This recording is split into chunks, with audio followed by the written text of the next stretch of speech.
In our 2025 outlook, we underscored our belief that a higher interest rate environment was here to stay and emphasized a growing market tension between potential economic developments and stretched U.S. equity valuations. Although geopolitical events bear watching, it has been the emerging risk of tariffs that has driven markets and economies this year. We've seen a much more dominant role of global tariff discussions playing and driving the outlooks for both the U.S. and the global economy. They're likely to have an impact on both the growth and inflation numbers for the rest of the year. We'll need to exercise extra judgment in discerning what is a signal and what is a noise in the numbers that are likely to be very volatile. Beyond tariffs, we're watching what we expect will be a crucial development for markets and the economy in the years ahead. There are two key trends that we are monitoring for not only the short term, but also the longer term. The first one is that of the rising fiscal deficits, which are on a path of an unsustainable growth. The second trend is the extent to which productivity gains are coming from the impact of AI diffusing throughout the economy. Our view is that between these two trends, it'll be quite the contest, tug of war, if you will, to really shape the economy for the decade to come here in the U.S.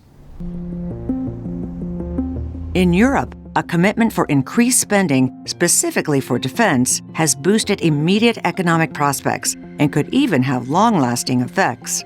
In the short term, if they actually stay true to the plan, that's going to have some stimulative impact on the economy, generating more growth than we otherwise would have seen. It'll also be a kernel of homegrown productivity growth, because defense spending and investment has a way of potentially generating and then increasing one's chances of finding a profound productivity growth.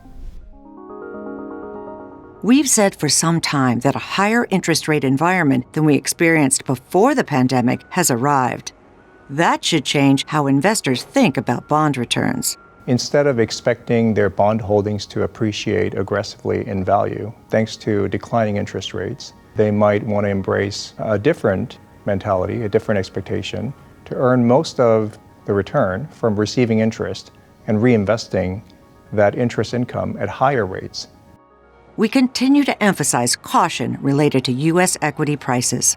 U.S. equity valuations have been stretched for a number of years, delighting investors who are already in that space, but also weighing on expected future returns.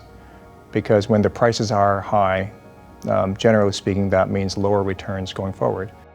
We believe two things would need to happen to drive U.S. equity prices much higher: continued impressive growth in corporate earnings and investor willingness to pay a higher price for earnings. Either one would be considered extraordinary, and both of them happening would be quite unlikely.